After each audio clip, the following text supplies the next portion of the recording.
Hi, so it's time for another video, and this time I'm gonna talk about another franchise, and it's the Batman saga, or series, or franchise, or whatever you want to call it. I'm just gonna start from in the order in which the various movies were released. So yeah, starting with the 1989's Batman, directed by Tim Burton. Yeah, this is a movie that I have a kind of a weak spot for. It's still my favorite Batman movie, and it's also one of the very first movies that were not animated, that I ever saw in my life. I think I first saw it when I was like 6 or 7, yes, probably 6 years old, and always really enjoyed it. And it might have been also the first time that I even saw Batman as a character at all. Um, and so yeah, I definitely am biased for this film. It's my favorite of all the Batman films. I think it captures the best way, the whole essence of Batman. I love the whole design of the film, and it really creates a very unique look, to the city of Gotham. And to me, that's one of the essential elements of a Batman film, getting that look right, the atmosphere. The story also, is a bit weird, and it's not really the most maybe suspenseful film. It's kind of like episodic, but it really, for me, works well as a Batman story as well. As well. Yeah, Michael Keaton is a very good choice for the role. I mean, at the time, he was not really known as this any kind of heroic actor, but somehow he just fits the role very well. Yeah, you can see why people were a bit skeptical about him in that role, but it's somehow they had a very kind of good insight on that because it just works. And of course, Jack Nicholson playing the Joker. Yeah, one of those roles that he was kind of born to play, because he just has the right look. He has the kind of naturally flamboyant look in his face and kind of exaggerated grin, and those really kind of sharp eyebrows. That just his face alone just really works well with that character.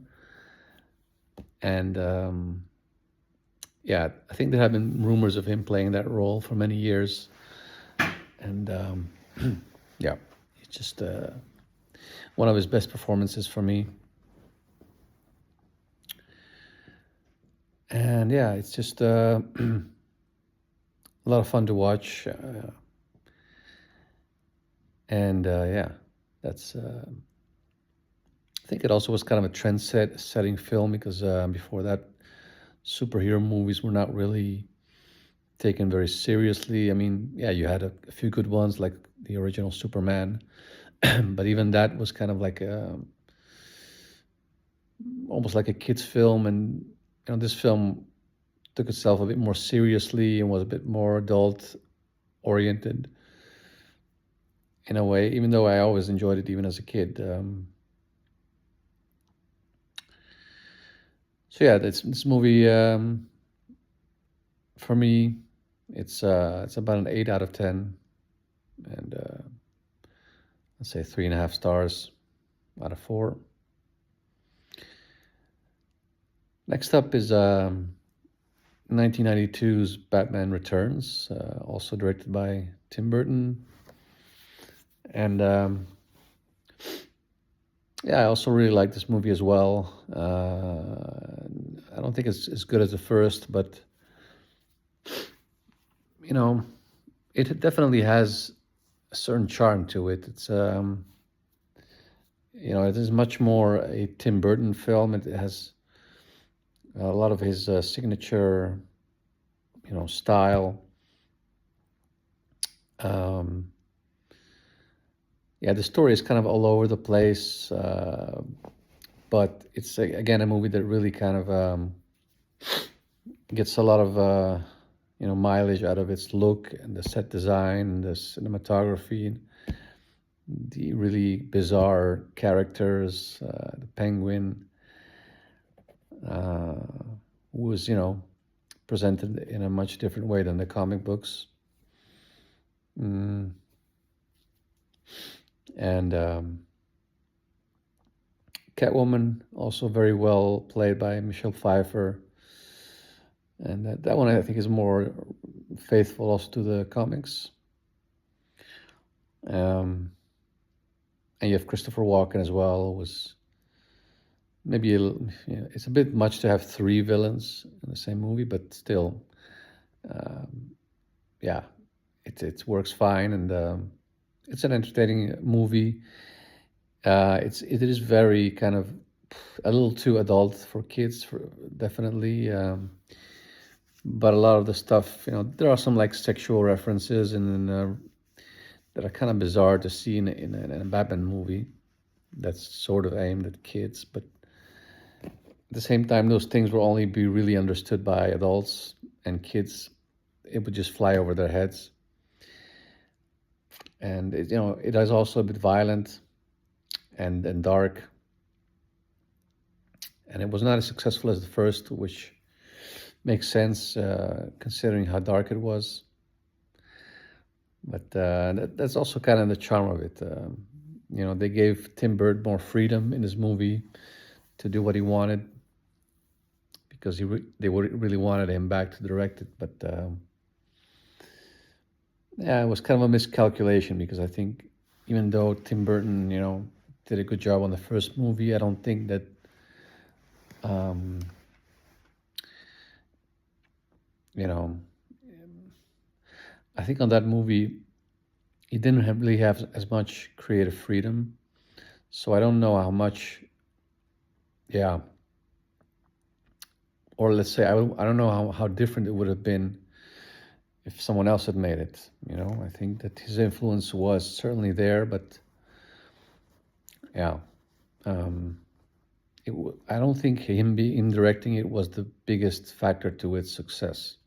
I think it was mostly the performances and the production design, and so yeah, they brought him back in the Batman Returns, but I don't think that they made you know, he was kind of reluctant, and they brought him back by telling him, you can do what you want, basically.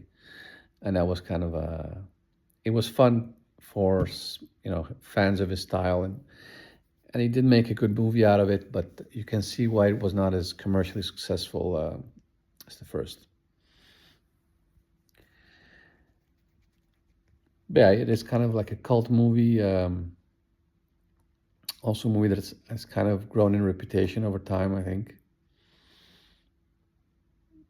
Personally, I like it almost as much so as the first. So I give it about, yeah, let's say a 7 out of 10, 3 stars out of 4. Yeah, because of that,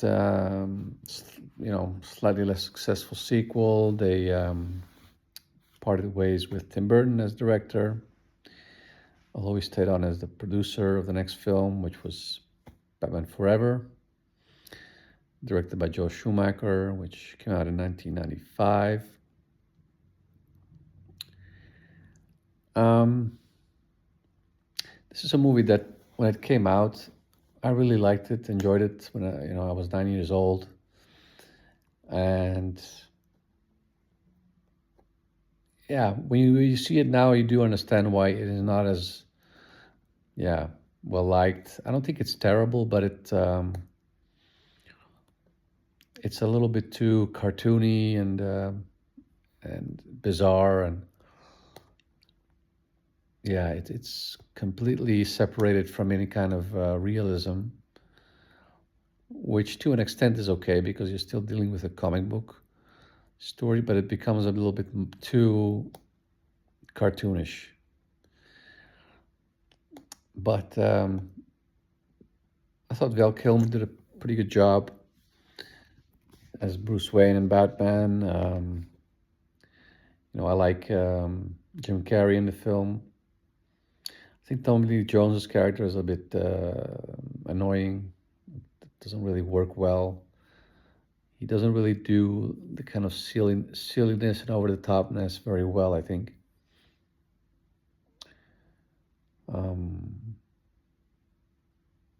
Yeah, Nicole Kidman. She's very different than her other films in this movie. She's very like American. That role, I think, could have been played by a lot of other actresses. And yeah, you have Robin in the film, played by Chris O'Donnell, which I thought was, yeah, decent idea. I think looking at it now, I still enjoy watching it. Basically, I don't think it's a bad film, but you can see why it is not as well regarded as the first two. So yeah, let's say I give it like a 6.5. Looking at it now, and a 2.5 out of 4 stars. And yeah, let's say then the next film, again, directed by Joel Schumacher, Batman and Robin, came out in 1997. Yeah, I also saw this one in the cinema,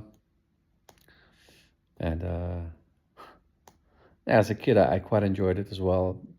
But I already kind of felt it was not as good as Batman and Forever. But later I discovered that it was really a film that was completely panned by fans and critics. Yeah, it took some of the issues with Batman Forever and kind of pushed them even further. It's even more over the top, even more of a cartoon. Yeah. It is completely, yeah, without any kind of connection to anything real. George Clooney kind of, I thought, sleepwalks through this role. Arnold Schwarzenegger as Mr. Freeze, yeah, it's kind of a silly character. It does have a few funny lines, I have to say. I do like Uma Thurman in the film. Thought that was a pretty nice character she played. You have Batgirl, played by Alicia Silverstone. Yeah, not really necessary. I think it's I don't think it's as terrible as its reputation suggests. I actually think it's watchable. If you just look at it as purely like a live action cartoon. And to me, it is not boring to watch. Like if you take it for what it is, just a kind of a cartoonish kids film sort of Batman, not meant to take itself seriously at all. To me, it's like, yeah, it's not a good film, but it's also not unwatchable or boring, in my opinion. For kids, they will probably like it. But yeah, still, I still would not give it like a passing grade. I would give it like a 5 out of 10 maybe, or 2 stars out of 4. Yeah. Yeah, after that, that was a movie that kind of failed at the box office. I mean, it did make some profit, but not, I think it was the lowest grossing one of those four. And after that, there was a long time without any Batman movies. And in 2005, we got Christopher Nolan's Batman Begins, which took a completely different approach to all the previous films. It was the first time that you saw kind of like an origin story of Batman. And, it's a solid movie. It's well written, it's well made. Um, I also think the design of and the look of the film is pretty good, although not nearly as good as I think the first two films. But yeah, for me, it kind of went into a direction which, for me, didn't really work completely as a Batman movie. It it had, even though it had some aspects of it that like in the design of the film and of Gotham City, you did see some aspects that were interesting. But overall, the movie kind of takes itself too serious for me. It doesn't quite find the right tone for Batman. It plays too much like something, yeah, that's trying to be too real. I also don't think it has a really good villain. I don't think that the Ra's al Ghul character is particularly interesting. Also, the Scarecrow character, played by Cillian Murphy, didn't really do it for me. A lot of the movie to me is a little bit boring. Gotta be honest. It's just not as entertaining for me as the first two. Not as fun. So I didn't really love this movie when I saw it in the theater. I mean, I know a lot of people like these movies a lot. These, Batman movies by Christopher Nolan, but for me, I've always found them a bit overrated because essentially they are not that fun to watch, and they don't really get the vibe or style of Batman quite right for me. For me, it's supposed to feel like a comic book. It's supposed to be a little bit surreal,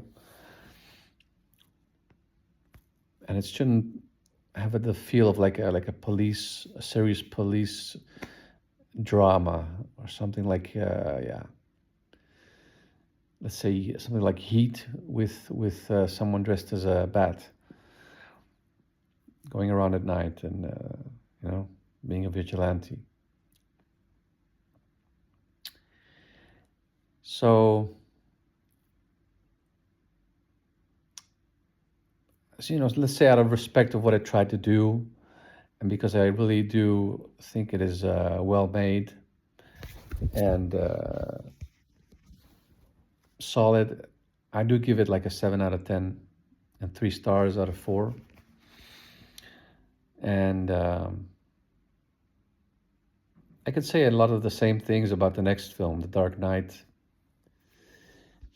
This one does have a more, let's say, striking villain, of course, with the Joker, which, they did a completely different kind of approach to the character than Jack Nicholson's version. But, this one really did fit the world that Christopher Nolan was dealing with, which was much more, based on something that might happen in reality, something that really wanted to be realistic. But yeah, whereas in Batman Begins, even there you did have some elements that were a bit more comic book like the the way he did is went to do his training with Ra's al Ghul in the Far East somewhere, and the way that the Scarecrow character used that gas to to make people see things that weren't there. Like those elements were kind of like they did fit, like feel like something kind of surreal that would fit with Batman. You know, there should be always like kind of like a fantasy element for me in Batman, a little bit. But this movie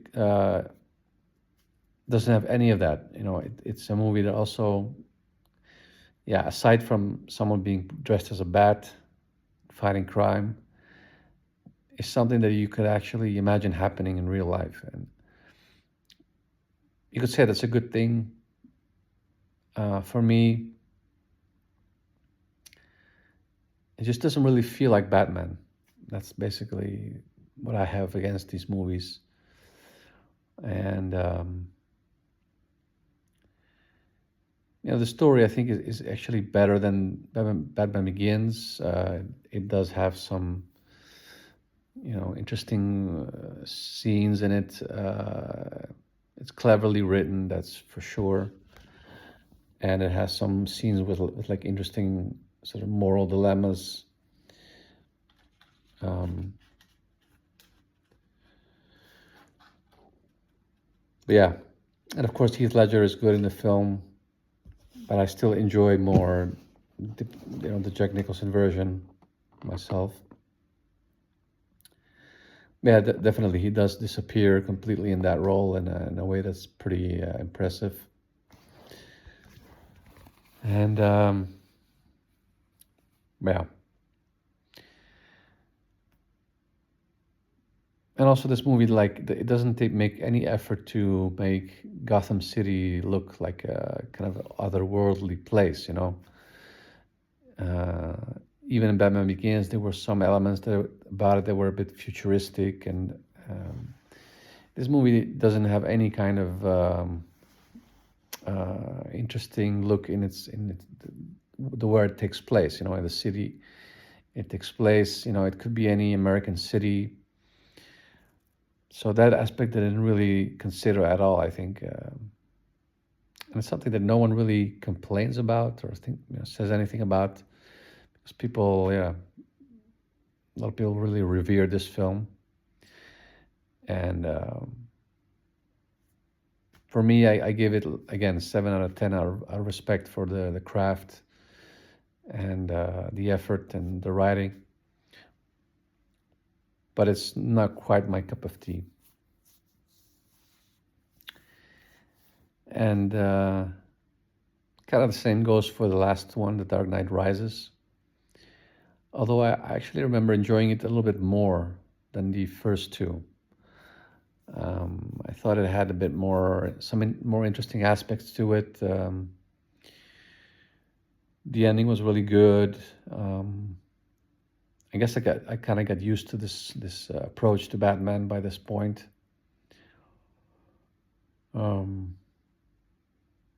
The villain I was not crazy about, Bane, which you often can't really even hear in the film. And but it is a bit more entertaining for me than actually the previous two. But I still give it about the same.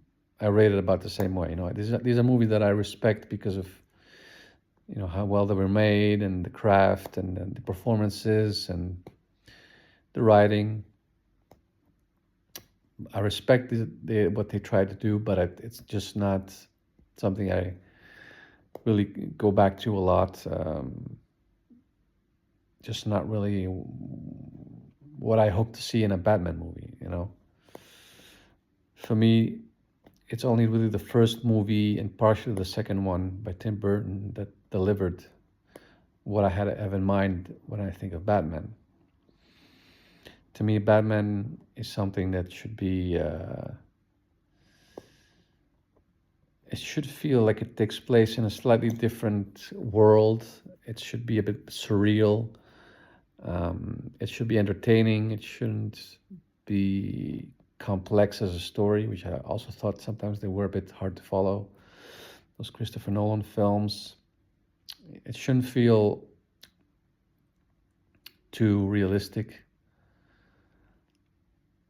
So yeah, and also should not be too childish or too cartoony. It should have a kind of darkness to it, a certain vibe, that, yeah. I really feel that the first two Batman movies by Tim Burton were the ones that really came closest to capturing that vibe of Batman from comic books. Yeah, so that's all actually. I've not actually. I did see the one, The Batman, but I never really.